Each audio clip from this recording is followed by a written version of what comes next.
반갑습니다, 여러분. 게시탐정 장전도사입니다. 예, 오늘 이제 2027년 지상재림에 관해서 네 번째 이야기 들어가겠습니다. 예, 제목은 성경 대 별자리라는. 참 색깔론 듬뿍 들어간 이분법적인 제목이다, 그죠?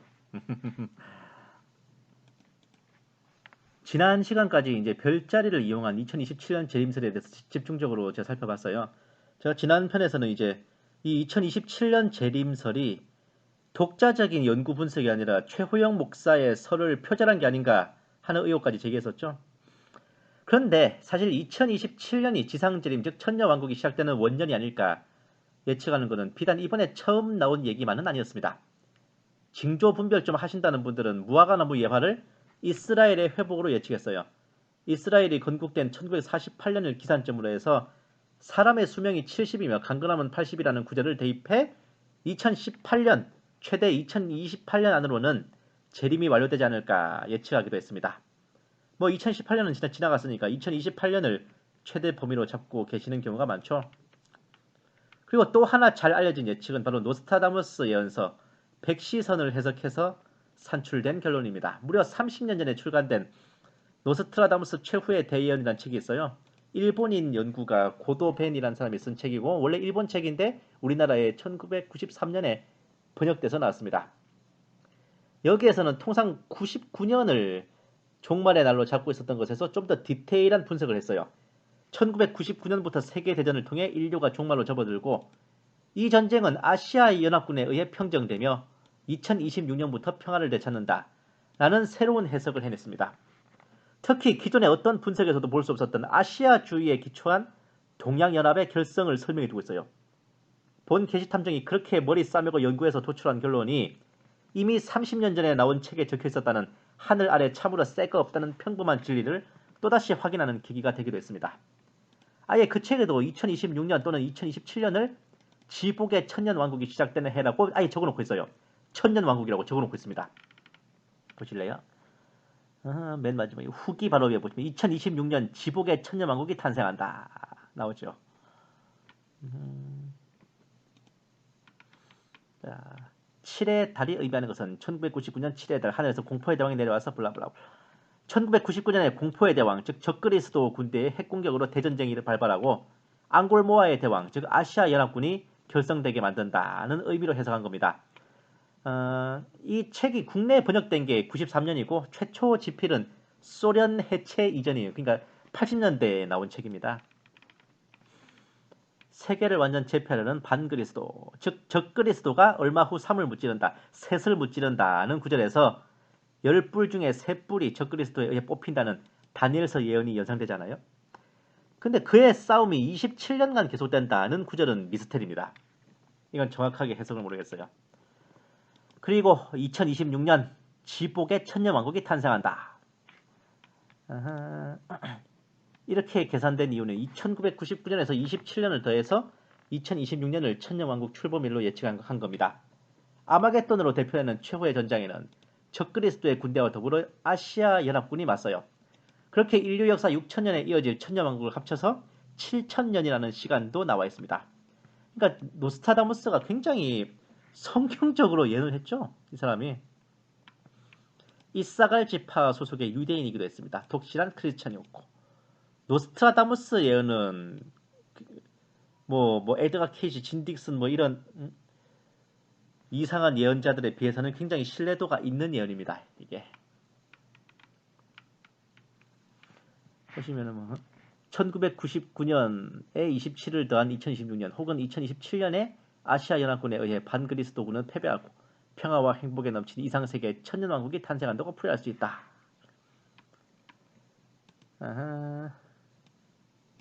2027년 드디어 나왔죠.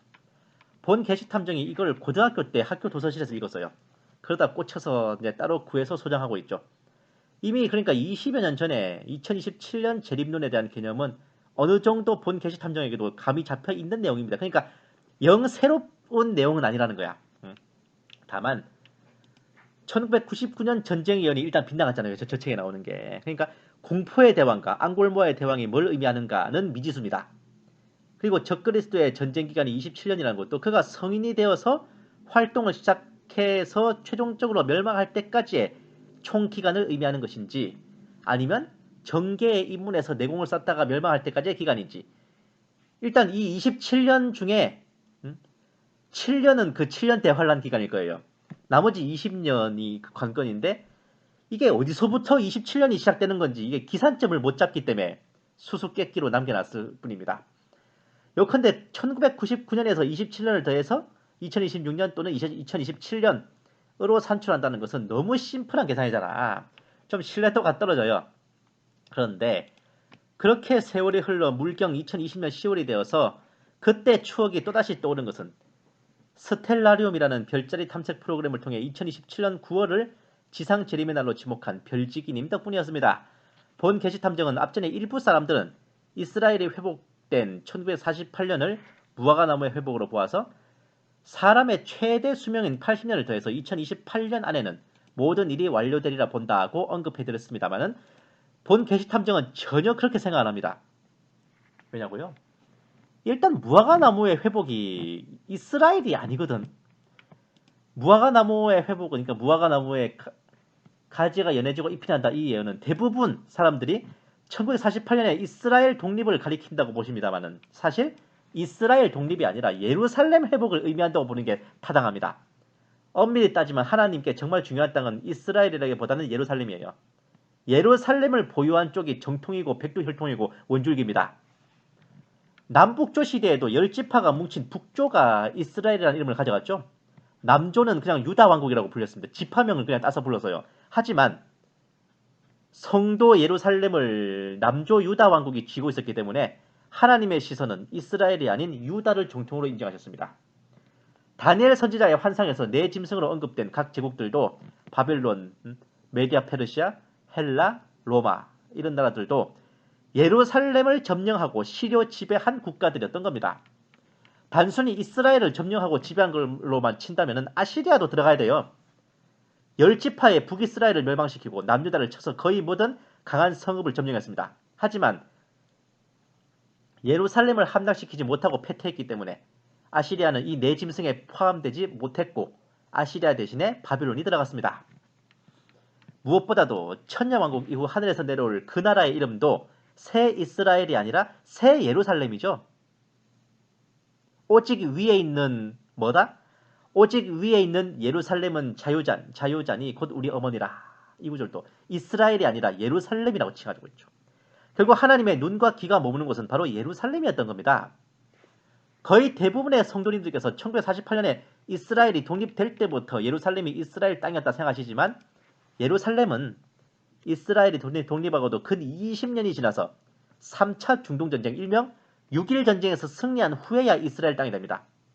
그 해는 1967년 이스라엘이 독립하고 거의 20년 가까이 된 때죠. 이렇게 보면 무화과 나무의 회복은 1948년 이스라엘 독립이 아닌 1967년 예루살렘의 회복입니다. 그렇게 기산점을 잡는다면 70살을 대입하면 2037년이잖아요. 80살을 대입하면 2047년이잖아요. 아주 까마득한 미래에나 벌어질 일이라니까 그냥 신경 끄고 생업에나 종사해도 됩니다. 아시겠어요?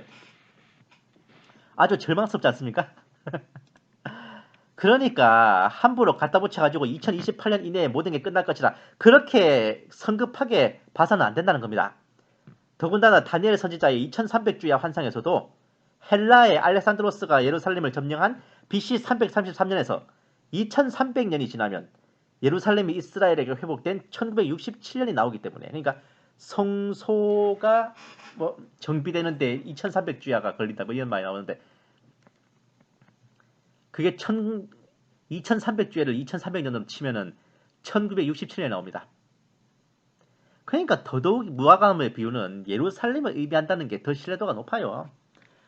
70이면 강건하고 사람의 수명이 70이며 강건하면 80이다. 이것도 한 사람의 전체 수명이지 한 세대의 범위로 쓰기에는 무리가 있습니다. 한 세대의 범위랑 한 사람의 수명은 달라요. 한 세대의 범위가 얼마인지는 성경에 자세히 안 나와 있습니다. 본 계시 탐정이 어떻게든 한 세대의 범위를 계산해 보려고 믿음의 조상 아브라함부터 왜냐하면 아브라함 이전의 세대들은 나이들이 굉장히 많아요. 에벨만 해도 464년에다가 노아도 근 600년 살았지. 뭐 작살납니다. 그러니까 어느 정도 현생 인류와 좀 비슷한 나이대가 되려면은 아브라함 때부터 세야 되거든. 그리고 믿음의 조상이기도 하고 이 아브라함부터 예수님까지, 그러니까 일단 성경에 나와 있는 족보가 예수님까지잖아요. 전체 총 몇 년 지났나 연수를 계산하고 총 몇 세대가 지났나 대수를 계산해서 연수와 대수를 나눠서 평균치를 내면은 그게 한 세대잖아요. 하지만 이것도 옹기쌤에 불과합니다. 정말 정확한 수치인지는 몰라요. 왜냐하면은 제가 말했잖아요. 아브라함을 그 한 세대의 기산점을 잡은 게 정확한지 아닌지 이건 그냥 제가 그렇게 한 거니까. 이게 진짜 정확한 그건지는 미지수예요. 그리고 예수님 이후에도 뭐 세대는 이어질 텐데 그런 것들 다 째고 좀 한정된 범위 내에서 표본을 추출했잖아요. 그렇기 때문에 이런 이유로 우리가 그날과 그 시를 파악하는 것은 불가능하다는 겁니다. 덧붙여서 전 지구의 시차가 모두 다르기 때문에 어느 한 곳을 콕 찍어서 그 기준으로 그날과 그 시를 짚어낼 수도 없어요. 무엇보다도 그 날과 그 시간은 오직 하나님의 권한이라 우리가 알 바 아니기 때문이기도 해요. 그런데 예전에 92년 어간에는 계시와 환상을 보면서 그날과 그 시를 짚더니만 이제는 이게 과학이 발달하다 보니 현대화됐나 봐. 별자리 탐색 프로그램을 이용해서 그날과 그 시를 짚어내고 있으니 이 상황을 웃어야 할지 울어야 될지 실로 어안이 벙벙합니다. 아가페 목장의 별지기님이 드디어 대망의 사부를 올려주셨기에 그 내용부터 먼저 소개해드리고 오늘은 조금 담담하게 그에 대한 본 게시 탐정의 변증을 제시하고자 합니다. 네, 이제 약간 다른 미디어 기기를 이용해서 이제 여러분들께 말씀드리겠습니다. 말세 특집 4부 지금은 마지막 때 머리를 들어 하늘을 보라 또 하나의 징조라는 제목입니다. 1, 2, 3부 제가 차근차근 다 리뷰를 해드렸죠? 자, 사실 이 승민 아빠 이제 혹은 별지기라고 불리는 이분은 누가복음 21장에 나오는 이 구절을 근거로 삼았습니다.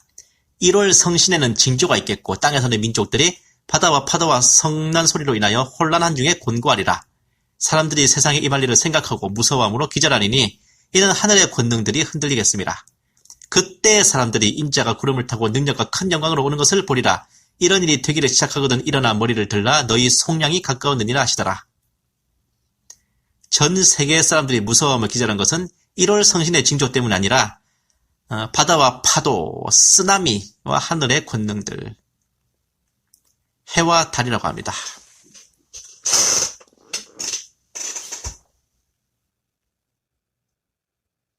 이것이 하늘 권능의 징조입니다. 하늘 권능의 징조가 있기 전 우리가 미리 알게 될 1월 성신의 징조는 무엇일까요? 자, 2027년 9월 대관식. 언젠지 모를 미래, 아마도 가까운 미래, 하늘의 권능들이 흔들릴 때 모든 민족들이 세상의 이말이를 알게 되고 공포 속에 기절한다. 진통이 끝나고 양수가 터지는 그 순간에. 와우. 아직도 시한부 종말론이라면서 경기를 일으키는 몇몇 분들. 그 어째건 나트르라고 한 소리 같네? 근데 시한부 종말론이라면서 경기를 일으키는 게 아니라 이게 시한부 종말론이 맞아요. 네. 맞습니다. 맞고요. 평안하다 안전하다 할 때 임신한 여자에게 해산의 고통의 이름과 같이 멸망이 갑자기 그들에게 이르니니 결코 피하지 못하리라. 아니 오해를 풀 수가 없는 게 날짜를 짚었으면 그게 시한부 종말론이지요. 사실 마라나타 신앙 있던 마라나타 신앙도 아마 없어질 거예요. 자 봅시다. 징조를 주신 목적. 하늘의 궁창에 광명체가 있어 낮과밤을 나뉘게 하고 그것들로 징조와 계절과 날과 해를 이루게 하라. BC 3974년 이거 제가 그때 말씀드렸죠. 여기에 나오는 광명체는 별이 아니라고.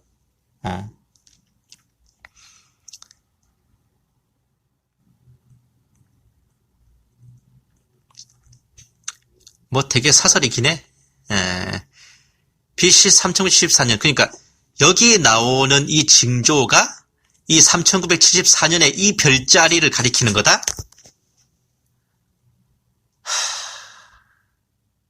그 너무 나간 거 아닙니까? 이건 그냥 이 광명체의 용도를 설명하는 것 같은데. 자, 3974년 그 창조로부터 60년째 해 두 번째 장면. 70년째 될 때 승리의 왕관이 나타난다. 창조로부터 5990년 되는 때의 세 번째 장면. AD 2017년. 그리고 6000년째 2027년 9월에 승리의 왕관이 나타납니다. 근데 사자자리인데 왜 저걸 왕관이라고? 그럼 처녀자리 머리 위에 쓰면 다 왕관이에요? 참.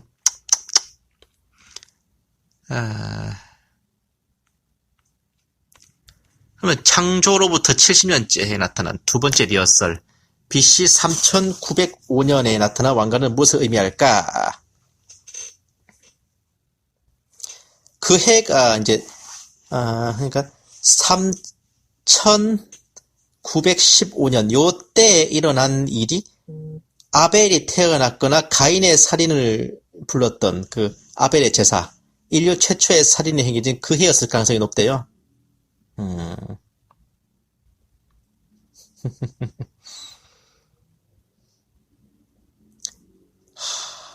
이 목사님 좀 더 건설적인 일에 전념하셔야 할 텐데, 참 걱정스러워요, 이분. 3905년.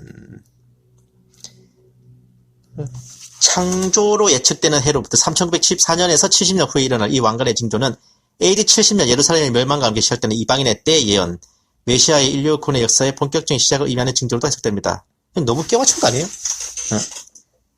그러니까 창조 시점에서 70년 뒤에 일어났으니 AD 70년에 일어나는 그 일을 가리키는 뭐 징조다? 참.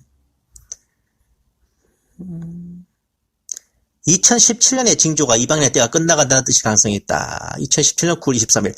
정말 해를 입고 달을 딛고 12배의 멸류관을 쓴 그 세팅인데 사실은 그럼 이때 휴거가 일어났어야 돼요. 그 말대로라면. 자, 보세요. 데살로니가전서 5장 3절. 임신한 여자에게 해산의 고통 이름과 같이. 이거를 계시록 2장 2절. 여자가 아이를 베어 해산하게 되면 아파서 이를 쓰며 부르짖더라. 그러니까 임신한 여자가 해산의 고통이 이르렀다고 하니까 이거 계시록 12장 2절에 나오는 이 아이를 베어 해산하게 되니 아파서 이를 쓰며 부르짖더라. 이 말하고 매칭이 되는 말이다. 데살로니가전서 5장 3절 말씀은 그냥 임신한 여자한테 갑자기 딱 진통이 오는 것처럼 그렇게 갑자기 멸망이 임한다, 종말이 온다, 혹은 휴거가 온다. 그걸 비유하는 표현이죠. 그리고 계시록 12장의 표현은 여자로 표현된 이스라엘이 이제 예수님을 탄생시키는 그 장면을 이제 비유하는 겁니다. 처녀자리 뱃속에서 목성이 태어난 게 아니라요.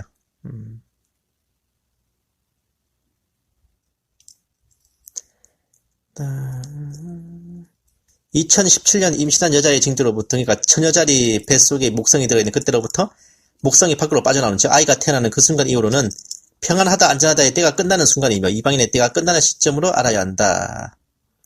그러면 2017년 9월 23일 그 징조 이후에 무슨 일이 일어났었냐? 요셉과 마리아라는 이름의 허리케인이 연속으로 미국 본토를 덮쳤고 11월에는 우리나라 포항에 5.4도 지진이 일어났다.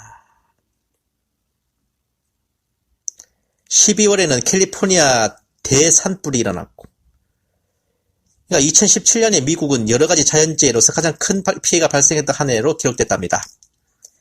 하늘의 징조와 미국의 십자 개기일식. 이 당시 저는 세상이 끝나는 줄 알았습니다. 너무나 많은 재해가 한꺼번에 일어났는데 외쳐는 하나도 못 봤죠. 이게 전 지구급으로 일어나야 그렇게 세상이 끝난다는 줄 알지, 미국에만 일어나는 게 뭐 전 세계로 퉁칠 수 있나?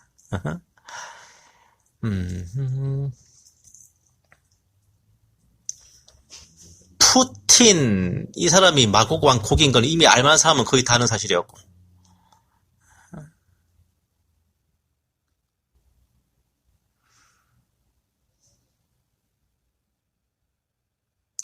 (2017년) 이후 오늘까지 수많은 지진과 홍수, 대화재, 이해 안 가는 기상현상이 급증했다. 2017년 8월 미국의 개기일식, 이렇게 방향이 갔대요. 오리건에서 사우스캐롤라이나까지.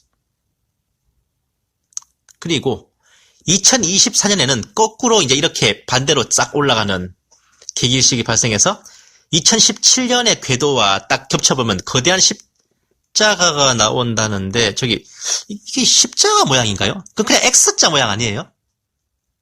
어? 이거 그냥 X자 모양 같은데? 십자가가 아니라? 십자라고 하기에는 너무 끼워 맞춘 거 아니에요? 어? 계기일식이 한 국가에서 7년의 갭을 두고 생긴다는 거 거의 없다고 봐도 틀리지 않을 거예요. 우연이 아니라는 직감이었습니다. 그렇지. 나는 내가 당신이 그 2027년 별자리 그거를 최호영 목사 거 보고 뺏겼다는 것도 저는 그 생각이 결코 우연이 아니라는 직감이라고 느껴요. 두 번째 계기일식의 의미.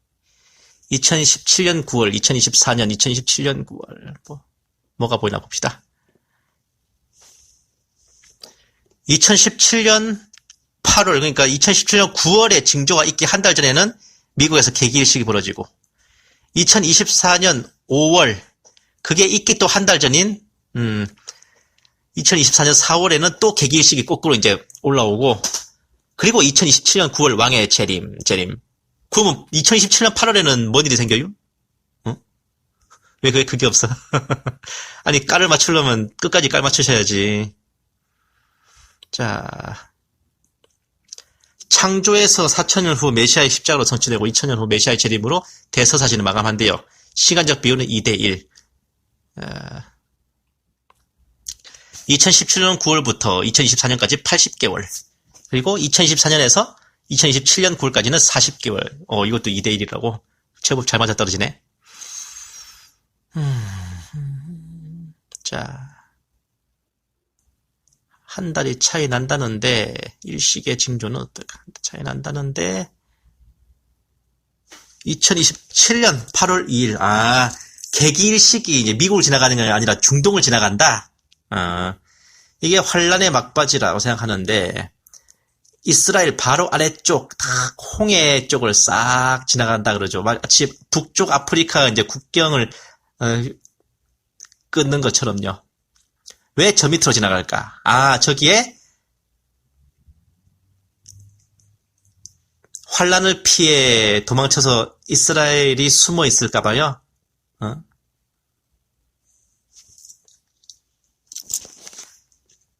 소름 하나도 안 돋았는데? 왠지 아세요? 왜 앞에는 다 계기일식이 미국에서 지나간 걸 따졌는데 왜 맨 마지막 거는 그 아프리카 지나간 걸 따져요?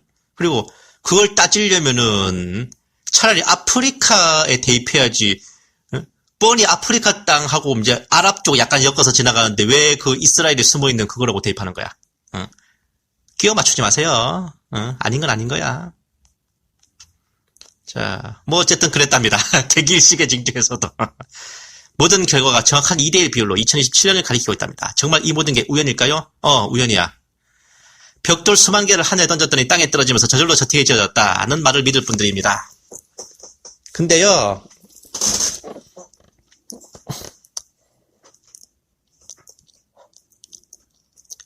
벽돌 수만 개로 저택을 지어놓고, 이건 던졌더니 땅에 떨어지면서 저절로 저택이 만들어졌어 라고 우기면 그만이지. 예?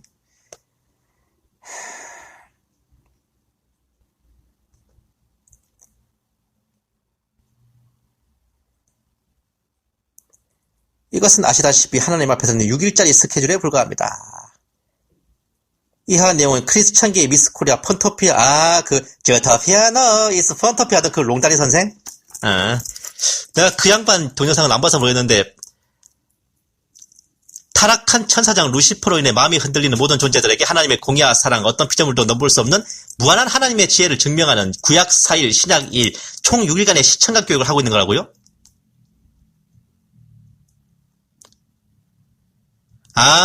그러니까 천사들한테 시청각 교육, 루시퍼에게 넘어가지 않도록 시청각 교육 시키느라고 인간을 창조하시고 구원 역사를 경륜을 진행하시고 예수님이 내려가서 십자가 지셨다?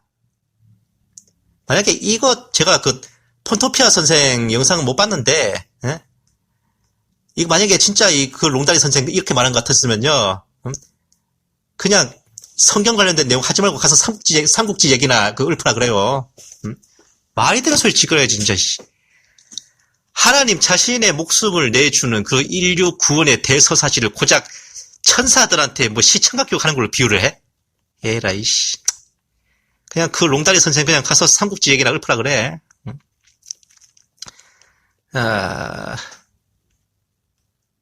이 찬송은 교육받던 천사들이 감동을 받아서 외치는 게 아니라 천사들이 그 주님의 역사와 경륜에 손과 발이 돼서 같이 함께 하고 있기 때문에 이렇게 외치기도 하는 겁니다.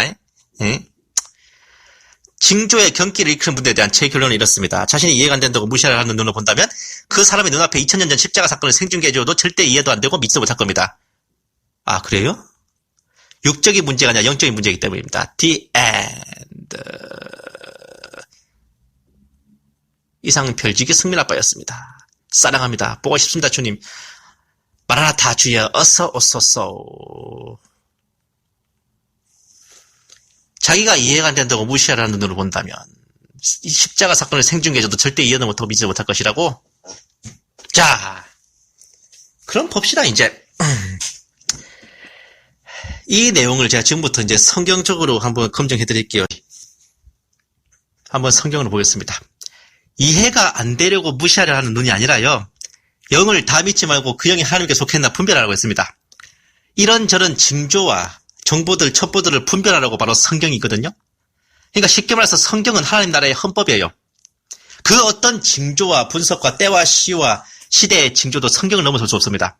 그럼 이제부터 성경이 무슨 말을 하는지 제가 여러분들께 한번 보여드리고요. 이미 1편, 2편, 3편 계속해서 이제 제가 말씀드렸는데 이번 편까지 올리신 걸 보니까 제가 올린 글을 못 보셨지는 않으셨을 것 같아요. 근데 못 보셨지는 않으셨을 것 같은데 그런데도 계속 올리신다는 거는 이제 제가 제시한 반증에 대해서 별로 공감을 안 하시거나 동의를 안 하시거나 혹은 너는 지져라 나는 간다 뭐 이런 개념이신 것 같은데 이건 제 말이 아니라 성경이 하는 말입니다.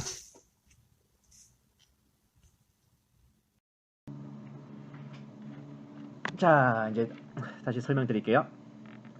흔히 이제 마라나타로 대표되는 환란전 휴거의 신앙은 전문 용어로 세대주의 종말론이라 그럽니다. 이 세대주의 종말론의 특성이 세대주의 신학의 특성은 성경 전체를 창세기부터 계시록까지 각 세대별로 나타나는 하나님의 구원 경륜을 꼼꼼하게 분석해서 각각의 세대에 맞게 나누고 구분합니다. 그래서 가장 적합한 구원론을 일단 견지해요. 그래서 그 명칭이 세대주의입니다. 물론 천지창조 때부터 천년왕국 때까지 구원의 본질은 당연히 다르지 않아요. 하나님께서 인간을 사랑하셔서 구원하셨다는 것에는 일말의 다름이 없지만 각 세대별로 동일한 잣대와 구조의 구원 경륜이 적용된 게 아니거든요. 각 시대에는 그 시대에 맞게 하나님께서 뜻하신 구원의 길이 제시되고 적용되어야 한다. 이것이 진리의 말씀도 올바로 적용되어야 한다는 세대주의의 제1의 철칙입니다. 이건 기본적으로 구원론에 대해서 그렇고 종말론도 마찬가지입니다. 디모데후서 2장 15절 네가 진리의 말씀을 올바로 나누어 자신이 하나님 앞에 부끄럽지 않은 일꾼으로 인정받도록 공부하라.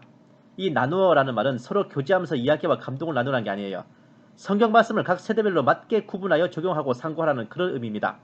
그래야만 그 해당 말씀이 누구를 대상으로 하는지 혹은 어떤 시대를 대상으로 하는지를 바르게 구분하여 제대로 풀어낼 수 있는 겁니다. 돌려 말하면 이걸 모르면요. 성경 구절이라고 모조리 따와가지고 자기 필요한 부분에 이걸 붙였다 저걸 붙였다 그렇게 해버릴 수 있는 거거든요.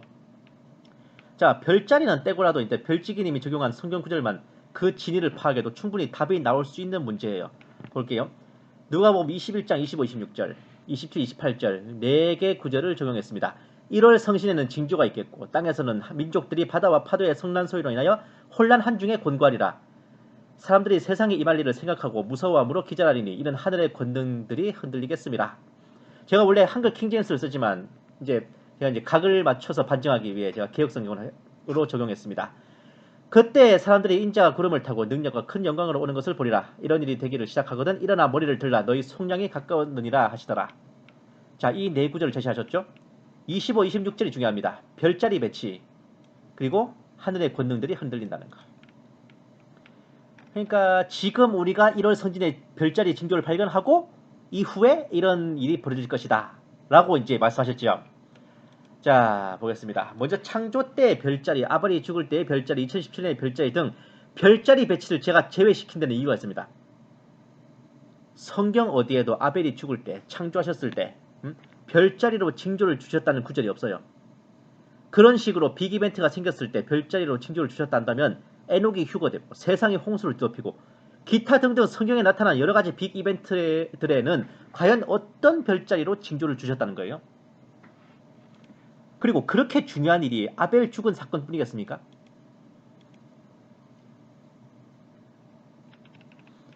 어쨌든 2017년 9월 23일 별자리 징조 후 미국의 거대한 허리케인들이 줄줄이 덮쳤고 우리나라는 지진이 일어나고 캘리포니아에는 큰 산불도 일어나고 미국의 개기일식도 일어났다고 하셨습니다. 개기일식은 미국의 십자가 모양으로 정확하게는 X자 모양으로 가로지르는 각을 맞췄고 연도는 각각 2017년, 2024년이라고 합니다. 그러니 이렇게 쌍쌍이 되는 거죠. 2017년 8월에 미국 개기일식, 9월에 별자리 징조의 시작, 계시록 12장 모양이 세팅됩니다. 2024년 4월에는 미국 개기일식, 2017년 일식 방향과 크로스, 5월에는 별자리 메시아의 승리를 이거 승리라고 해야 되나 이거? 2027년 8월에는 중동 개기일식, 지중해 홍해를 가르며 지나갑니다. 그리고 9월에는 별자리 왕의 재림과 대관식, 이렇게 별자리와 개기일식이 각각 각을 한 달씩 텀을 둬서 각을 맞추고 있다 이거죠. 보겠습니다. 하지만 본 게시탐정은 여기에 대해서는 별로 그렇게 끌리지 않았던 이유가 있어요. 개기일식 방향은 십자가 모양이 아니라 사실상 X자 모양이었지. 미국에서 일어나는 일이 전 세계를 좌우할 수 있는가? 그리고 세 번째, 2017년과 2024년은 개기일식이 미국인데 왜 2017년에는 중동이냐? 각이 안 맞잖아요. 그리고 2027년에 재림이 있다면은 환란의 시작은 2020년이 되어야 합니다. 그리고 별지기님이 나팔절 3일 전, 1일 전 하시면서 나팔절에 휴가가 있다고 주장하셨지? 그걸 보면 휴가는 올해 나팔절이 지나갔으니 최소한 내년인 2021년 9월 어간을 기대해야 하는데, 자, 그렇게 되면 2021년에 대환란이 시작해서 재림은 2028년 9월이 돼야 됩니다. 7년 들어가야지. 그런데 다른 분석글에서는 이분이 별자리를 보고 그날의 시작이 2021년 2월 어간이라고 하지 않았습니까?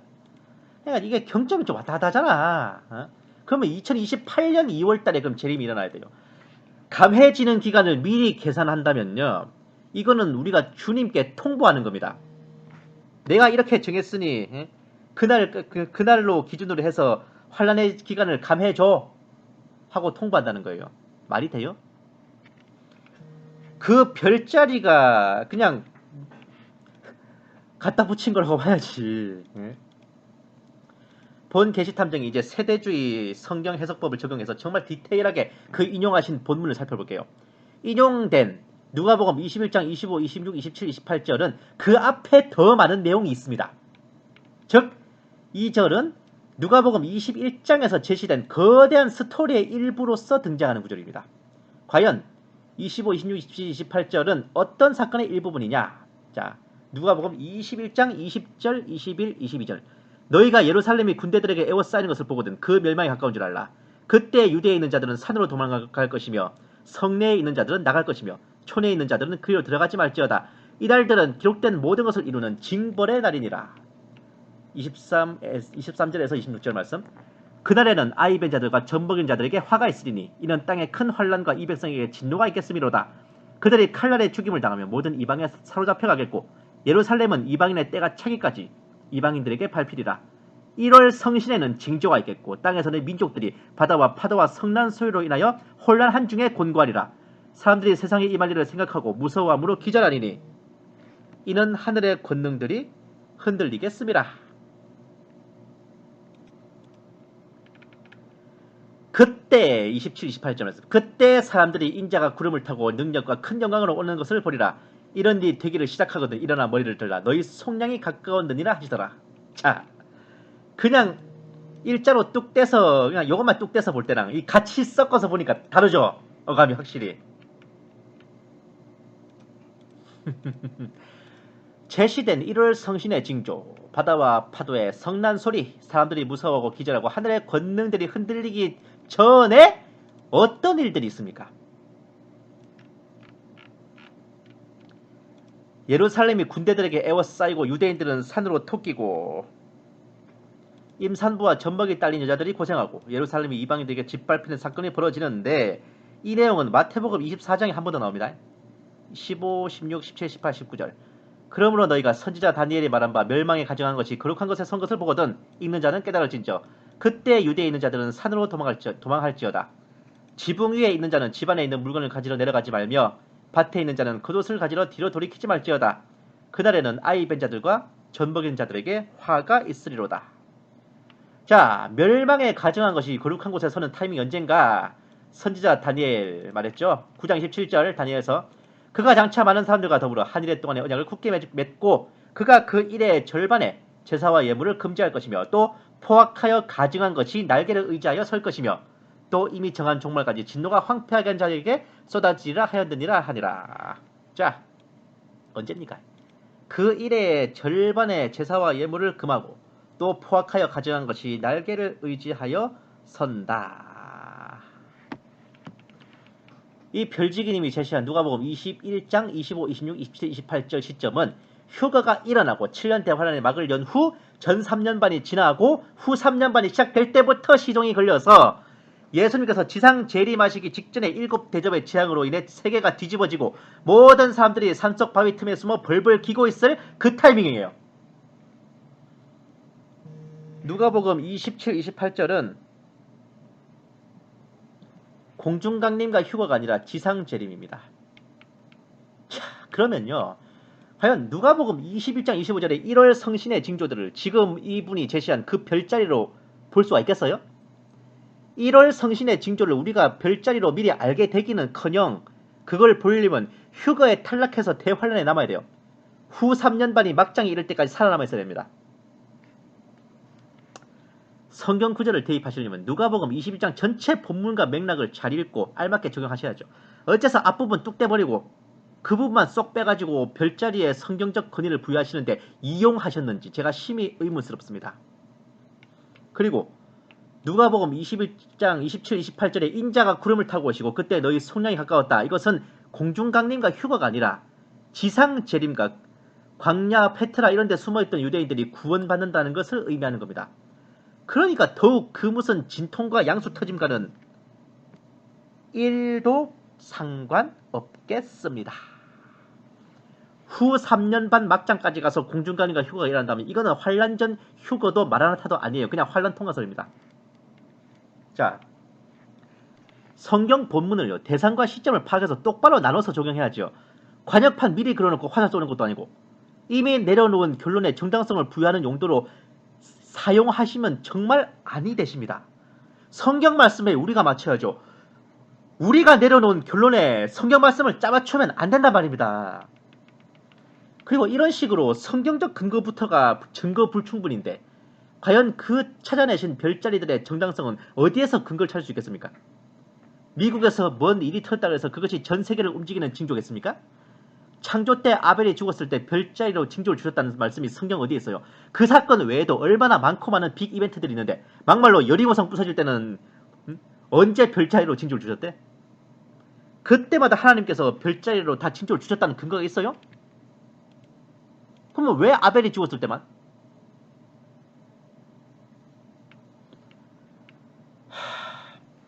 본 계시 탐정이 오늘 드리는 반증이 어쩌면 하나님께서 주시는 마지막 경고일지 어찌하겠습니까?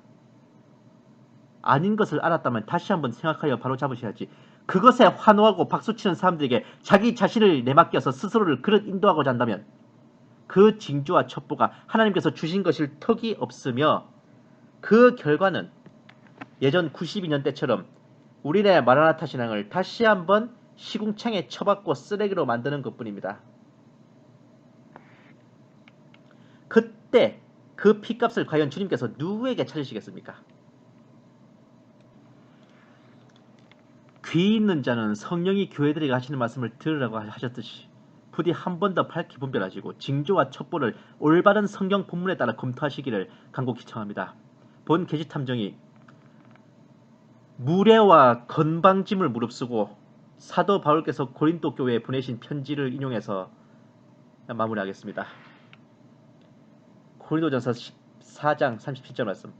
만일 누구든지 자기를 선지자나 혹은 신령한 자로 생각하거든 내가 너에게 편지하는 이 글이 주의 명령인 줄 알라.